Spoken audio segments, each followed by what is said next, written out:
നിന്നോട് ഞാൻ 100 പ്രാവശ്യം പറഞ്ഞിട്ടുണ്ട്. വെറുതെ രാവിലെ തന്നെ മനസ്സിനെ ചൊറിയാൻ നിൽക്കരുത്. ആരുടെ നിന്റെ പേഴ്സണൽ കാര്യങ്ങൾ?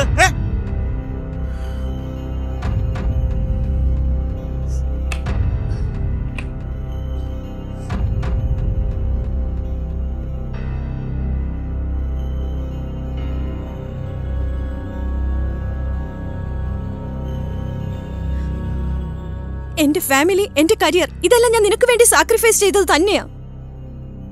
പിന്നെ അവിടെ ഒരു സാക്രിഫൈസ്.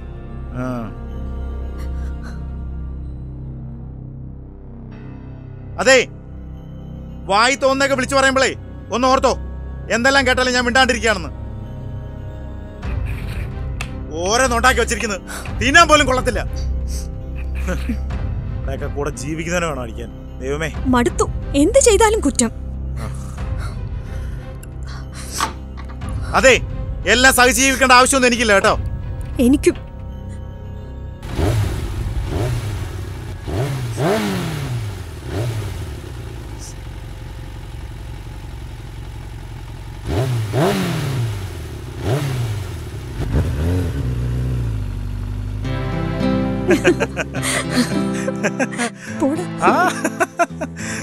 എന്താടാ ലീവാക്കട്ടെ?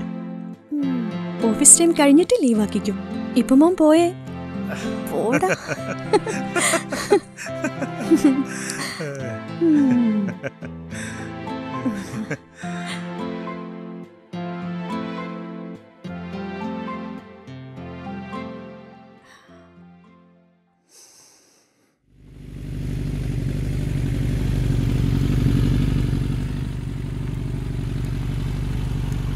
ചേട്ടാ, ഇന്നുമില്ലേ ജങ്കാറ്? ജങ്കാറില്ല, കടത്തിലേക്ക് പോയിക്കോ. കുഞ്ഞേ,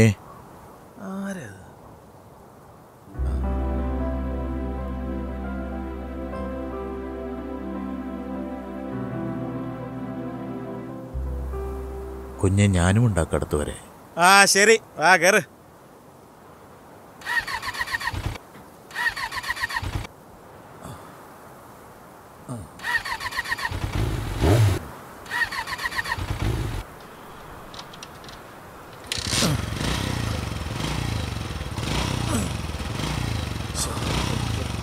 പറ്റിയെന്നറിയില്ലല്ലോ, രാവിലെ തൊട്ട് തുടങ്ങിയതാ ഓരോന്ന്.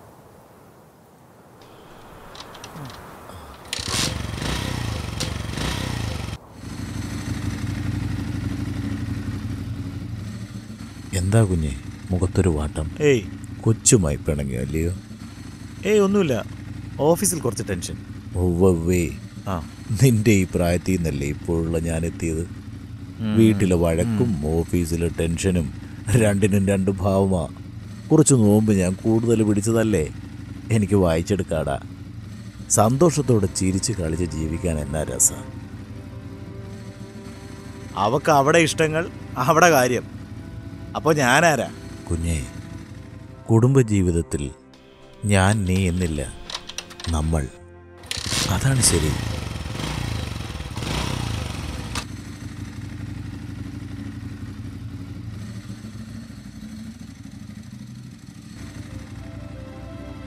ബൈബിളിൽ പറഞ്ഞിട്ടില്ലേ, സ്ത്രീജനം ബലഹീനപാത്രമെങ്കിലും ജീവദായകമായ കൃപയ്ക്ക് തുല്യ അവകാശിനി, കൂട്ടവകാശി.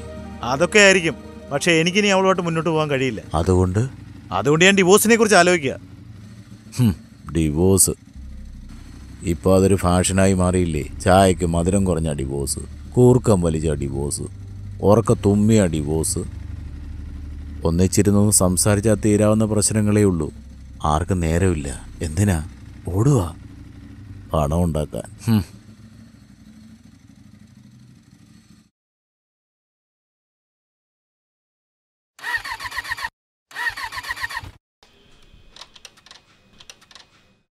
എന്തു പറ്റിയ കുഞ്ഞെ?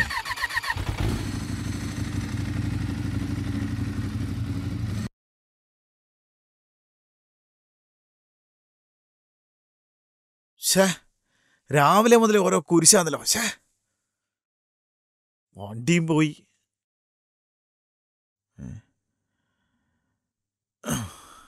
ചെറിയ ദൂരമല്ലേ ഉള്ളൂ. പറയാനാന്ന് പറഞ്ഞു. വണ്ടി ഇവിടെ വെച്ച് നമുക്ക് നടന്നു പോകാം. പറ്റിയായി. വാ കുഞ്ഞേ, പറയണ്ട. വാ. ഓ, ഇനി ഇതും ചുമന്നുകൊണ്ട് എന്തിനാ നടക്കുന്നത്? ഇതിവിടെ വച്ചേക്കാം.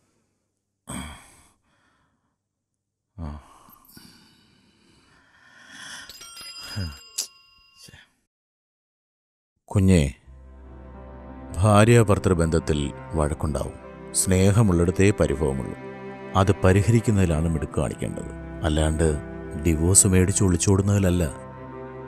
സ്വന്തം കുടുംബം നേരെ ചൊവ്വേ പാലിക്കാൻ കഴിയാതെ ലോകം വെട്ടിപ്പിടിച്ചിട്ട് എന്നതാ കാര്യം?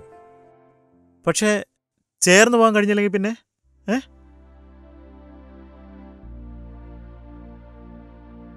അതുകൊണ്ട് ദൈവം സംയോജിപ്പിച്ചതിനെ മനുഷ്യൻ വേർപെടുത്തേണ്ടതുണ്ടോ? ഇതൊക്കെ കല്യാണ സമയത്ത് അമ്മച്ചിയും കൗൺസിലർമാരും ഒക്കെ പറഞ്ഞിട്ടുള്ളത് തന്നെയാ. അപ്പോ എല്ലാം അറിയാം, പക്ഷെ ചെയ്യില്ല. ചെയ്യാൻ അഭിമാനം സമ്മതിക്കില്ല. കാലത്തിന് വേഗം കൂടുന്തോറും എല്ലാം വേഗത്തിലായി. അപ്പച്ചാ, ഒരു ചായ ആയാലോ? വേണ്ട കുഞ്ഞെ.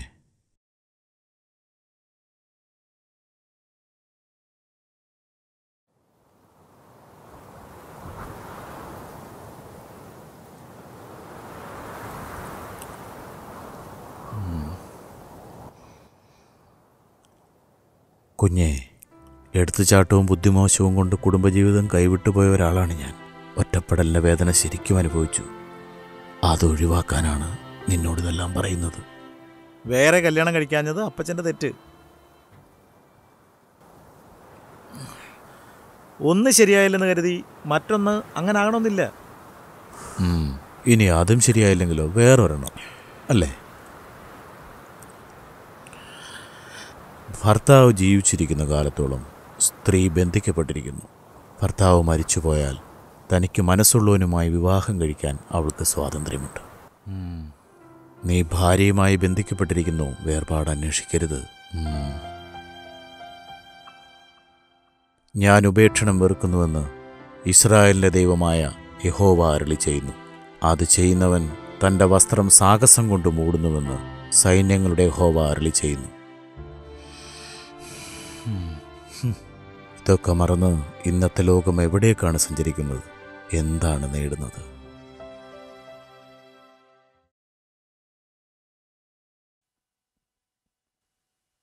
ആ പഴയ അടുപ്പം ഇപ്പോൾ ഞങ്ങൾ തമ്മിലില്ല.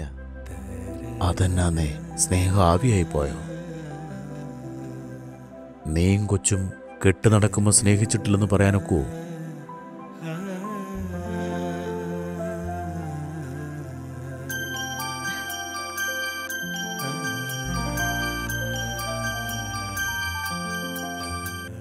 എടുക്കായിരുന്നില്ലേ? ഇതാ വിനോദ, സംസാരിച്ചു തുടങ്ങി പിന്നെ നിർത്തില്ല. വെറുതെ എന്തിനാ സ്വർഗത്തിലെ കട്ടറമ്പ്?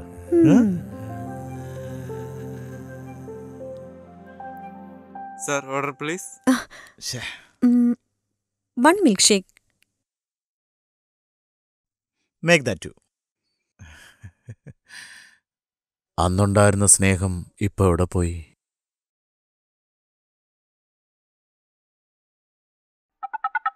ഹലോ.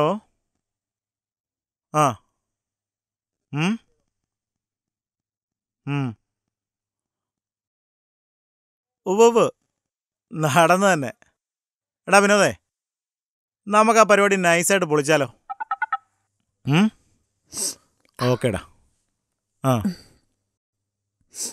ഓക്കേടാ, എന്നാ പറഞ്ഞോളൂ തന്നെ. ശരി. ഓക്കെ, ഞാൻ പിന്നെ വിളിക്കാം. ഓക്കെ. അതെ, ഈ പ്രാവശ്യത്തെ കറണ്ട് ബില്ലില്ലേ, അതല്പം കൂടുതലേട്ടാ. അതങ്ങനെ ഉപയോഗിച്ചാൽ കാശ് കൂടും. എന്താ? Madam, 1 milk shake. സർ, ഒരു സ്ട്രോങ് കോഫി. ഒരു കൊട്ട നിറച്ച് വെറുപ്പും മടുപ്പും, അതാണ് സ്നേഹത്തെ മറച്ചു പിടിക്കുന്നത്. കുഞ്ഞേ, ഒരിക്കൽ സ്നേഹിച്ചവർക്ക് ജീവിതകാലം മുഴുവൻ സ്നേഹിക്കാൻ കഴിയും. സ്നേഹം അതൊരു സത്യ. അങ്ങനെയാണെങ്കിൽ പിന്നെ എന്തുകൊണ്ടാ ഈ ഡിവോഴ്സ് കൂടുന്നത്? വിവാഹബന്ധത്തിൽ പാലിക്കേണ്ട ഒരു നിയമമുണ്ട്, ഒരു ചെറിയ വലിയൊരു സത്യം. അതെന്നീ ലോകം അതിൻ്റെ പൂർണ്ണതയിൽ മനസ്സിലാക്കി അനുസരിച്ചു തുടങ്ങുന്നുവോ അന്ന് വിവാഹമോചനത്തിന് യാത്രയപ്പ് നൽകാം. എന്തോന്ന് നിയമം? നിങ്ങളിൽ ഓരോ വ്യക്തിയും ക്രിസ്തു സഭയെ സ്നേഹിച്ചതുപോലെ നിങ്ങളുടെ ഭാര്യമാരെ സ്നേഹിപ്പീൻ. അതുപോലെ ഭാര്യമാരെ നിങ്ങൾ കർത്താവിനെ എന്ന പോലെ ഭർത്താക്കന്മാരെ ബഹുമാനിച്ച് അവർക്ക് വിധേയരായിരിപ്പീൻ. ഞാൻ പറയുന്നത് എന്തെന്നാൽ ചെവിയുള്ളവർ കേൾക്കട്ടെ, കണ്ണുള്ളവർ കാണട്ടെ.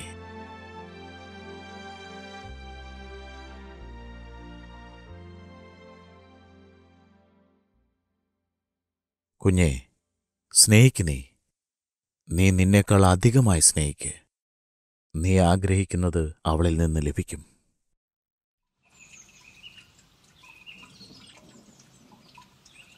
അപ്പച്ചൻ വരുന്നില്ലേ? ഇല്ല കുഞ്ഞേ. അപ്പൊ ശരി കുഞ്ഞേ, ഉത്തമയായ ഭാര്യയെ കണ്ടെത്തുന്നതും ഭാഗ്യവാൻ. അത് കർത്താവിൻ്റെ അനുഗ്രഹമാണ്. നീ അനുഗ്രഹിക്കപ്പെട്ടവനാണ്. അത് ചുമ്മാ അങ്ങ് നഷ്ടപ്പെടുത്താതെ സന്തോഷിപ്പിക്കേ. ശരി അപ്പച്ച.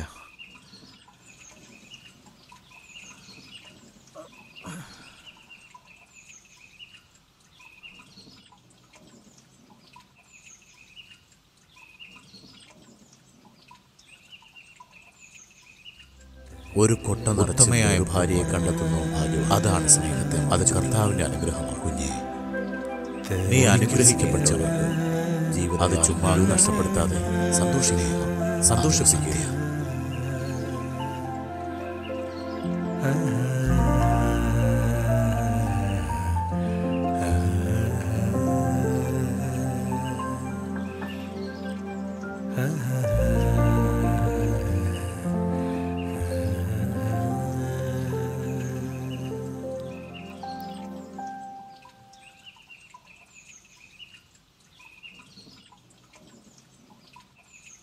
അപ്പച്ച, ഞാനിന്ന് ലീവാക്കി.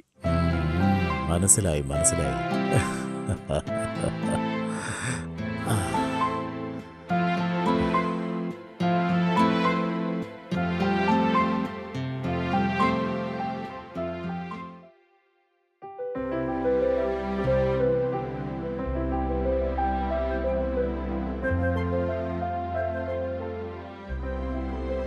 കൊച്ചേ, മരണം വരെ നമ്മൾ കൂടെയുണ്ടാവും.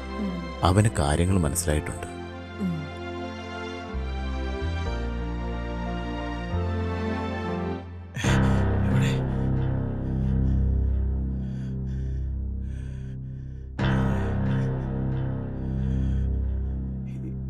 എന്താ?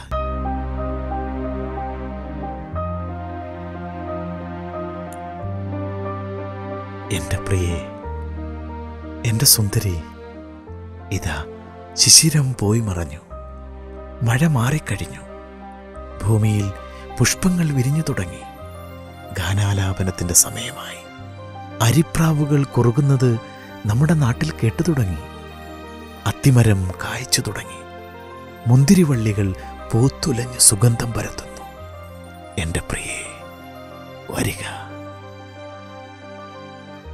എന്റെ പ്രിയൻ എനിക്കുള്ളവൻ, ഞാൻ അവനുള്ളവൾ. വെയിലാറി നിഴലുകൾ നീളും മുമ്പേ എന്റെ പ്രിയനെ വരിക. ജെറുസലേം പുത്രിമാരെ, ഇവനത്രേ എന്റെ പ്രിയൻ, ഇവനത്രേ എന്റെ തോഴൻ. എന്റെ പ്രിയനെ വരൂ, നാം വെളിമ്പ്രദേശത്തേക്ക് പോകാം. നമുക്ക് ഗ്രാമങ്ങളിൽ ചെന്ന് രാപ്പാർക്കാം. അതികാലത്ത് എഴുന്നേറ്റ് മുന്തിരിത്തോട്ടത്തിൽ പോയി മുന്തിരിവള്ളികൾ തളിർത്തു പൂവിടരുകയും മാതളനാരകം പൂക്കുകയും ചെയ്തുവോ എന്ന് നോക്കാം. അവിടെ വെച്ച് ഞാൻ നിനക്ക് എന്റെ പ്രേമം തരും.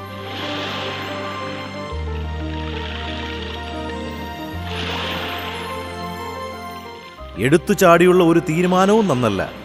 പകരം സമ്പാദിക്കൂ, മനസ്സുമായി സമ്പാദിക്കൂ, ഭാവിയെ മുന്നിൽ നിർത്തി സമ്പാദിക്കൂ. അതിലുടലെടുക്കുന്ന തീരുമാനങ്ങൾക്കേ ഉചിതം എന്ന പട്ടം ചാർത്താനാകൂ.